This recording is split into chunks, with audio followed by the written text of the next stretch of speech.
नमस्कार, आप देख रहे हैं डीटीवी भारत और आपके साथ मैं शर्मिला चौहान। खबरों की शुरुआत करेंगे और सबसे पहले बात करेंगे उपचुनाव को लेकर जो कांग्रेस तैयारियां कर रही है उस पर।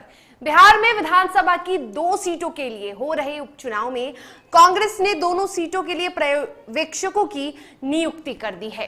राजद से गठबंधन टूटने के बाद यादव समाज में अपनी पैठ को मजबूत करने के लिए कांग्रेस ने पर्यवेक्षकों की नियुक्ति में यादव जाति का विशेष ध्यान रखा जाता है। कांग्रेस ने दोनों सीटों पर इसी जाति से आने वाले 2 नेताओं को ये अहम जिम्मेदारी सौंपने का काम किया है। कांग्रेस ने पूर्व सांसद रंजीत रंजन को कुशेश्वर विधानसभा सीट पर चुनाव पर्यवेक्षक नियुक्त किया है, तो वहीं चंदन यादव को तारापुर में पार्टी ने पर्यवेक्षक के तौर पर तैनात किया है। चंदन यादव राहुल गांधी की टीम के कोर मेंबर माने जाते हैं। कांग्रेस की इस रणनीति के बाद जानकारों का भी मानना है कि इस उपचुनाव में कांग्रेस अब लड़ाई के मूड में आती दिखाई दे रही है।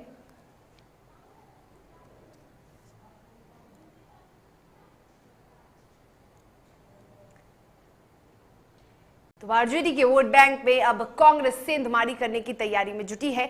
रंजीत रंजन जो कि पप्पू यादव की धर्मपत्नी है, उन्हें कुशेश्वर स्थान से चुनाव प्रभारी बनाया गया है, तो चंदन यादव को तारापुर सीट से बनाया गया है चुनाव प्रभारी।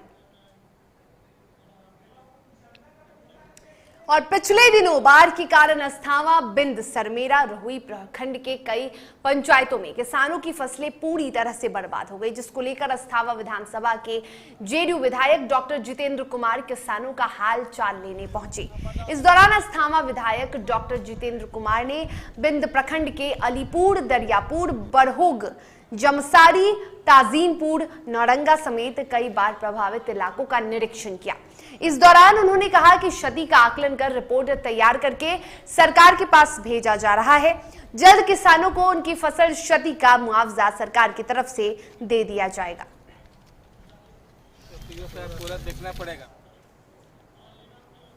तो आपको बता दें कि बाढ़ से इस वक्त कई जिले अब भी ग्रसित हैं और ऐसे में किसानों को सबसे ज्यादा परेशानी हुई क्योंकि किसानों की जो फसलें हैं वो पूरी तरह से बर्बाद हो गई। और इन बर्बादी का आकलन करने पहुंचे विधायक जितेंद्र, और आपको बता दें कि किसानों के फसलों की क्षति का उन्होंने रिपोर्ट तैयार किया है और ये रिपोर्ट सरकार को भेज दिया जाएगा और कुछ ही दिनों में सरकार की ओर से किसानों को मुआवजा दे दिया जाएगा।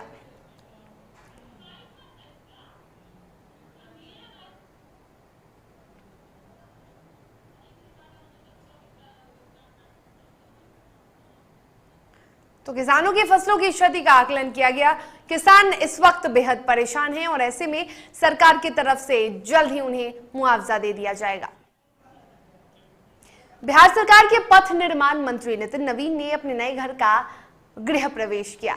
ये गृह प्रवेश सत्यनारायण भगवान की पूजा गृह प्रवेश में पूजा का भी आयोजन किया गया और आपको बता दें कि इस कार्यक्रम में केंद्रीय मंत्री गिरिराज सिंह समेत कई गणमान्यों ने हिस्सा लिया।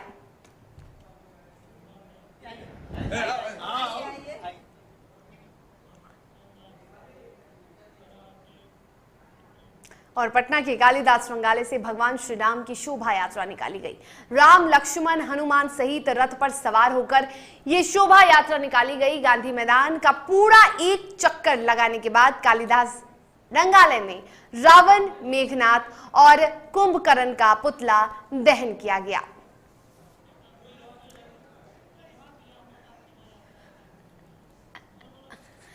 तो ये शोभा यात्रा निकाली गई राजधानी पटना में। आपको बता दें कि विजयदशमी के अवसर पर ये शोभा यात्रा निकाली गई है। रावण का पुतला दहन किया गया है और आपको ये भी बता दें कि कालिदास रंगाले में ये कार्यक्रम का आयोजन किया गया क्योंकि इस वक्त कोरोना महामारी चल रही है और ऐसे में बड़े पैमाने पर रावण दहन कार्यक्रम का आयोजन नहीं किया गया। सिर्फ 10 कमेटी के मेंबर इस कार्यक्रम में शामिल हुए और वर्चुअली लोग जो हैं वो कालिदास रंगाले से वर्चुअली रावण दहन का हिस्सा बने, सम्मिलित हुए।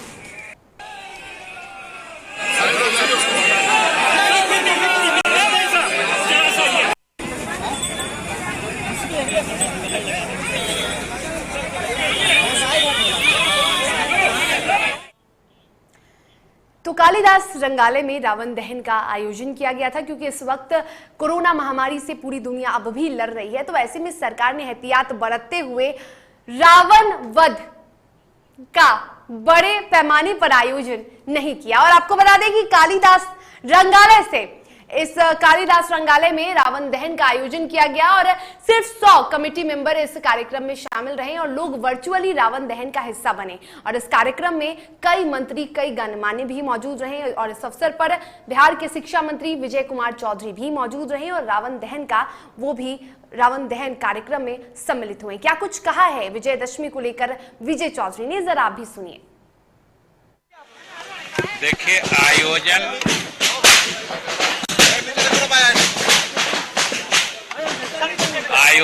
छोटा हो या बड़ा, इससे कोई फर्क नहीं पड़ता है, मकसद सही होना चाहिए।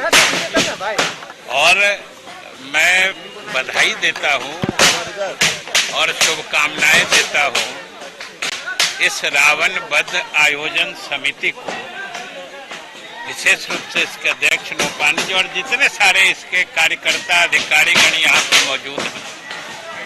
मैं सभी लोगों को बधाई और शुभकामनाएं देता हूँ कि इस कठिन दौर में भी इन्होंने बड़े ही संयम ढंग से छोटी जगह में ही सही लेकिन पूर्ण अनुशासित तरीके से उन्होंने इस रावण के कार्यक्रम को आयोजित किया। और इसी के साथ बुलेटिन के सफर में वक्त हो चला एक छोटी सी ब्रेक का। ब्रेक के बाद खबरों के साथ जल्द हाजिर होंगे।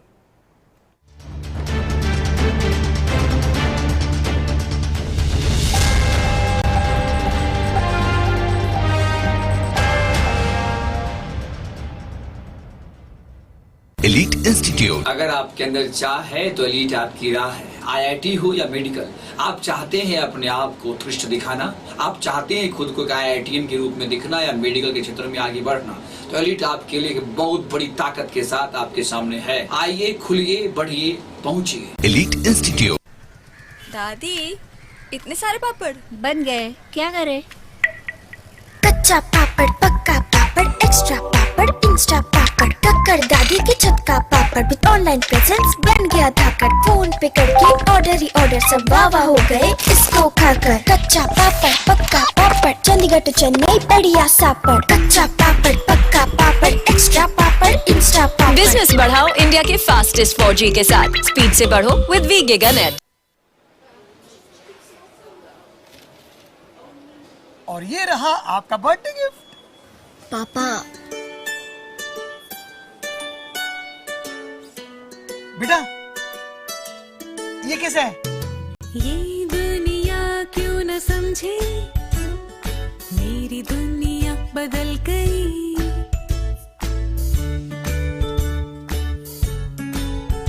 और ये देखो पीहू,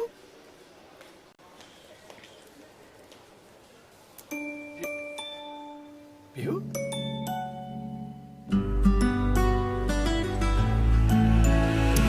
गुड़ियों से खेलने वाली तेरी गुड़िया बड़ी हुई। बच्चे कब बड़े हो जाते हैं पता ही नहीं चलता। थोड़ा बड़प्पन दिखाइए। रहो सेफ सैनिटरी पैड से खुद को स्वस्थ और सुरक्षित रखने में इनका साथ निभाइए। सर, छुट्टी चाहिए थी। क्यों? गांव के सारे घर कच्चे थे, बाढ़ में ढह गए। मेरा भी। Good morning sir. देखिए, बुनियाद भी पक्की, आपका नया घर भी पक्का, सालों साल चलेगा सर। ठीक है, ले लो छुट्टी।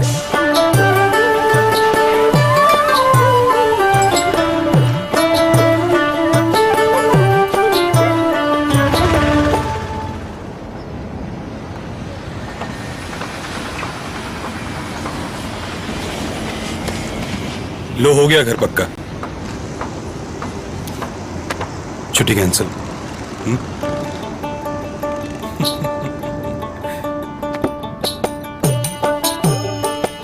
सच्ची खुशी वही होती है जिसकी बुनियाद दूसरों की खुशी में हो। कोणार्क, खुशियों की बुनियाद।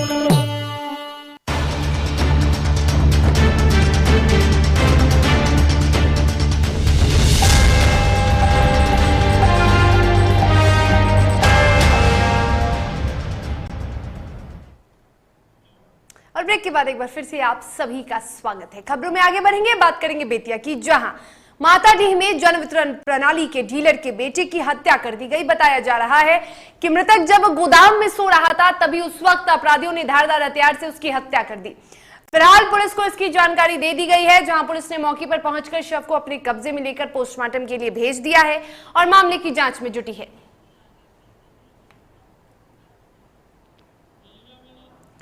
तो आपको बता दें कि मामला मुंगेर का है, जहां अपराध पर लगाम नहीं लग पा रहा है। राशन डीलर के बेटे की हत्या कर दी गई है और यह हत्या उस वक्त हुई है जब राशन डीलर का बेटा सो रहा था और हत्या के बाद पूरे इलाके में कोहराम मच गया है। मामले की जांच में फिलहाल पुलिस जुटी हुई है।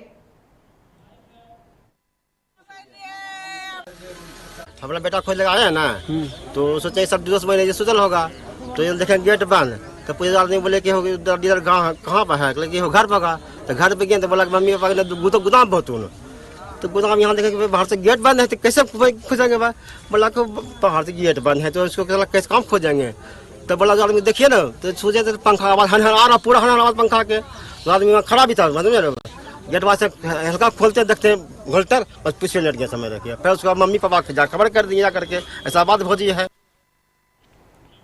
और पटना सिटी के खाजीगला थाना क्षेत्र के दुल्ली घाट गंगा किनारे से एक युवक का शव मिलने से लोगों में हड़कंप मच गया, जहां सूचना मिलते ही मौके पर पहुंची पुलिस ने शव को अपने कब्जे में लेकर पोस्टमार्टम के लिए भेजा और मामले की जांच में जुटी है।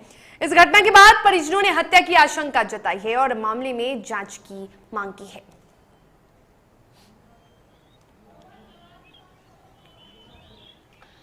तो पटना में घाट के किनारे शव मिला है। परिजनों ने हालांकि शव को देखने के बाद हत्या की आशंका जताई है और मामले की जांच में पुलिस जुटी हुई है। बता दें कि घटना के बाद फिलहाल पुलिस जांच कर रही है और पूरे मामले को सुलझाने की कोशिश कर रही है। घाट के किनारे युवक का शव मिलने से सनसनी फैल गई। अभिषेक कुमार नाम का लड़का है, छोटी पहाड़ी का रहने वाला, मिला है गंगा नदी, तो आगे की कार्रवाई क्या आशंका लगाया जा रहा है सर? हम लोग सब जांच पड़ताल कर रहे हैं। परिजन के तरफ से कहा जा रहा है कि हत्या का आरोप लगाया जा रहा है। लोग सब विषय पर जांच कर रहे हैं। गोपालगंज के गुजाईकोट के पास बलथरी चेक पोस्ट पर वाहन चेकिंग के दौरान पुलिस को बड़ी कामयाबी हाथ लगी है, जहां पुलिस ने कार्रवाई कर 10 कार्टन विदेशी शराब को बरामद किया है। पुलिस ने मौके से एक तस्कर को भी गिरफ्तार किया है। बता दें कि पकड़ा गया तस्कर मुजफ्फरपुर जिले के अहियापुर का रहने वाला बताया जा रहा है, जो उत्तर प्रदेश से शराब की तस्करी बिहार में करता था।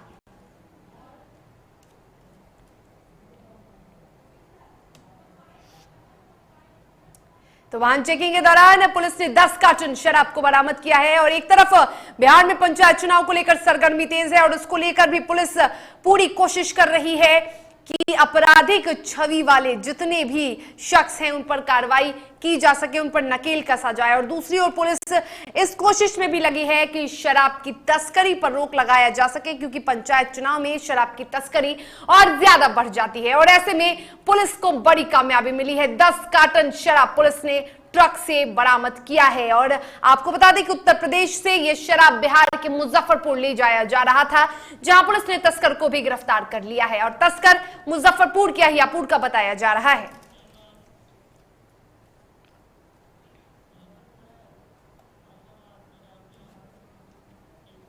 और औरंगाबाद के प्लेस ऑफ सेफ्टी में बाल कैदियों ने जमकर हंगामा किया और उसके साथ जमकर तोड़फोड़ की। आपको बता दें कि पूरा मामला खाना मिलने में हुई देरी पर हुआ, जहां तोड़फोड़ की सूचना मिलते ही सदर एसडीओ विजयंत तथा एसडीपीओ गौतम शरण ओमी प्लेस ऑफ सेफ्टी पहुंचे और काफी मशक्कत कर मामले को किसी तरह शांत कराया। आपको बता दें कि बाल कैदियों ने दर्जन भर से अधिक कुर्सियों और जनरेटर को तोड़ डाला, साथ ही बिजली मीटर को भी उन सभी ने नुकसान पहुंचाया है। हंगामे और तोड़फोड़ की घटना में एक पुलिसकर्मी समेत 2 लोग घायल भी हैं। तो औरंगाबाद में बाल कैदियों ने आतंक मचाया है। खाना देर से मिलने पर उन्होंने काफी हंगामा किया, जमकर तोड़फोड़ किया, जनरेटर, कुर्सियां सबको तोड़ डाला बाल कैदियों ने। हालांकि आपको बता दें कि प्लेस ऑफ सेफ्टी में जब घटना की जानकारी मिली, खबर मिलते ही वहां पर अधिकारी पहुंचे और मामले को किसी तरह से शांत कराया। हंगामा इतना ज्यादा था कि इस हंगामे में एक पुलिसकर्मी भी घायल है। और सारण जिले के गरखा थाना क्षेत्र के कदना बाजार में आपसी विवाद को लेकर पिता ने ही पुत्र को धारदार हथियार से हत्या कर मौत के घाट उतार डाला। इसकी जानकारी होते ही आसपास के इलाके में सनसनी फैल गई। मृतक की पहचान गरखा थाना क्षेत्र के रामपुर खाकी बाबा के टोला निवासी अजय राय के रूप में हुई है। मौके पर पहुंची पुलिस ने मृतक अजय राय के पुत्र अभिषेक कुमार से गहनता से पूछताछ की। पुलिस ने शव को कब्जे में लेकर पोस्टमार्टम के लिए सदर अस्पताल छपरा भेज दिया। बता दें कि गरखा थानाध्यक्ष ने बताया कि आरोपी पिता जगदीश राय की गिरफ्तारी के लिए छापेमारी शुरू कर दी गई है। जल्द गिरफ्तार भी कर लिया जाएगा।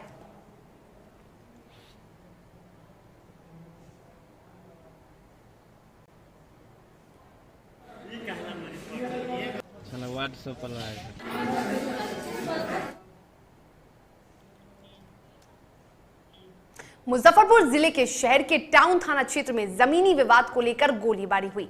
जानकारी के अनुसार एक पक्ष ने दूसरे पक्ष के घर पर दहशत फैलाने के लिए कई राउंड फायरिंग की। गोली की आवाज सुनने के बाद मोहल्ले में अफरा तफरी का माहौल हो गया। दरअसल फायर गोली चलाने का आरोपी ब्रिगेड के अफसर पर लगा है और आपको बता दें कि ये आवेदन भी दिया गया है, जिसके बाद नगर थानेदार ओम प्रकाश ने बताया कि मामले की जांच की जा रही है। हालांकि फायर ब्रिगेड अफसर संतोष पांडे ने अपने ऊपर लगे आरोपों को बेबुनियाद बताया।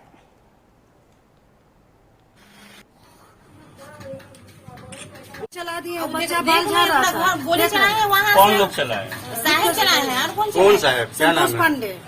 क्या है वो? क्या मामला हुआ था? कुछ नहीं अपने मानो कुछ कर रहे हैं। नीचे मेरा पोता था, मेरा बच्चा है, यही पोता है, यही पोता था। बाल झाड़ रहा था ड्रेसिंग में, उतनी सानी से तनखा सानी से बच गया। और बगहा के दहवा अस्पताल में व्यवस्थाएं सुधरने का नाम नहीं ले रही हैं।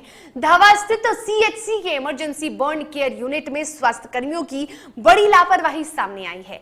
इलाज के अभाव में 4 साल की बच्ची जलन और दर्द से तड़पती रही, लेकिन उनकी संवेदना तक नहीं जगी। मामला खलवापट्टी गांव का है, जहां 4 साल की बच्ची सुमन कुमारी का पैर आग से जल गया। इलाज के लिए परिजनों ने दहवा सीएचसी में उसे भर्ती कराया, जहां मौके पर स्वास्थ्यकर्मी नदारद रहे। बता दें कि परिजनों के द्वारा अस्पताल में सभी जगह पर देखा गया, लेकिन मौके पर कोई भी नहीं मिला। घंटों इंतजार के बाद जब डॉक्टर आए तो इमरजेंसी में दवा नहीं होने के कारण बिना इलाज के बच्ची को वापस लौटा दिया गया। तस्वीरें देखिए किस तरह से दर्द से कराह रही है बच्ची, रो रही है बच्ची, लेकिन डॉक्टरों को कुछ नहीं हुआ। डॉक्टरों को की संवेदना को जरा भी ठेस नहीं पहुंची।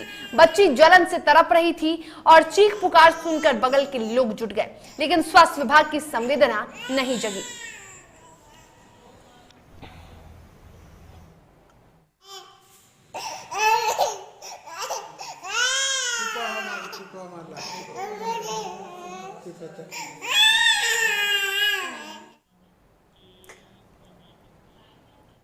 पैर जड़ गए रहे तो लड़की रोत रहे तो गनी जा तो कहीं सरकारी दवा एथी पर दवा हो जाई तो वहाँ के भेटेबो न कल एक आदमी भेटेबो कैल तो कहता नहीं बाबू हम पुर्जी लेकर देता नहीं तहाँ मर्जी तहाँ दवा ले जा। तो हमने गनी जा यूपी में रविंद्र नगर तो वही जा दवा मिलवे लेके आनी जा, तब लड़की राहत भइल।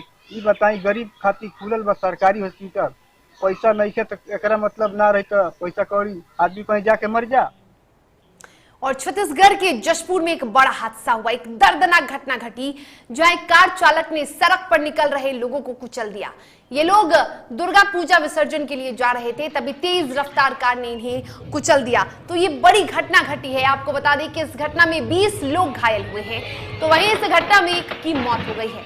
बताते चले कि इस घटना में शामिल 2 लोगों को पुलिस ने गिरफ्तार कर लिया है, तो वहीं भारी मात्रा में गांजा कार से बरामद किया गया है। आपको ये भी बता दें कि घटना के बाद छत्तीसगढ़ के मुख्यमंत्री भूपेश बघेल ने ट्वीट किया है और ट्वीट कर आरोपियों पर कार्रवाई करने की बात कही है। उन्होंने साफ तौर पर कह दिया है कि जो भी आरोपी अधिकारी हैं उन पर भी कार्रवाई की जाएगी, उन्हें भी बख्शा नहीं जाएगा। तो आपको छत्तीसगढ़ के सीएम की ट्वीट के बारे में बता रहे हैं। छत्तीसगढ़ के सीएम भूपेश बघेल का ये ट्वीट हम आपको दिखा रहे हैं। जशपुर की घटना बहुत दुखद और हृदय विदारक है। दोषियों को तुरंत गिरफ्तार कर लिया गया है। प्रथम दृष्टया दोषी दिख रहे पुलिस अधिकारियों पर भी कार्रवाई हुई है। जांच के आदेश दिए गए हैं। कोई बख्शा नहीं जाएगा, सबके साथ न्याय होगा। ईश्वर दिवंगत आत्माओं को शांति दे। तो भूपेश बघेल ने इस घटना को लेकर दुख जताया है, अपनी संवेदना प्रकट की है। ट्वीट कर उन्होंने बता दिया है कि जितने भी दोषी अधिकारी हैं और दोषी लोग हैं उन सभी पर कार्रवाई की जाएगी, दोषियों को बख्शा नहीं जाएगा।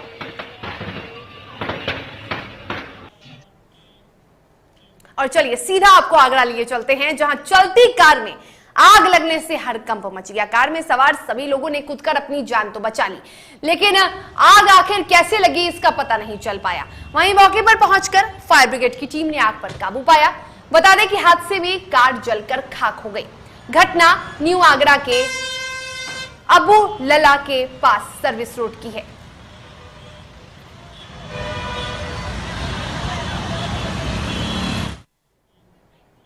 और आगरा में घनी आबादी वाले इलाके में बीच तालाब में एक्सपायरी दवा फेंकी गई। वहीं शहर में डेंगू के वायरल बुखार के कारण स्थानीय लोगों में अभी भय का माहौल है। दर्जनों की संख्या में तालाब में एक्सपायरी दवा फेंके मिले। आगरा के थाना फतेहाबाद के शिवाजी नगर का पूरा मामला है।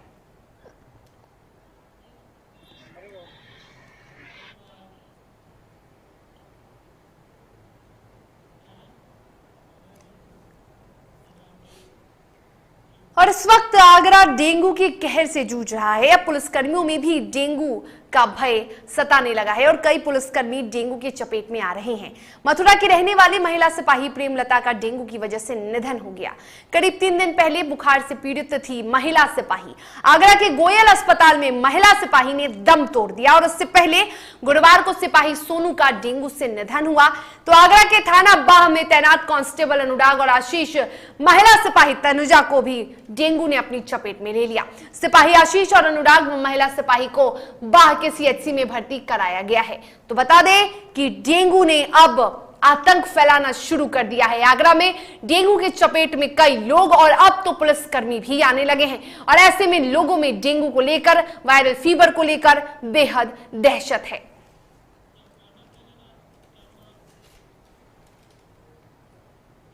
चलिए और इसी के साथ खबरों के सफर में फिलहाल इतना ही। तब तक के लिए मुझे दीजिए इजाजत, लेकिन आप स्वस्थ रहिए, सुरक्षित रहिए और देखते रहिए DTV भारत। नमस्कार।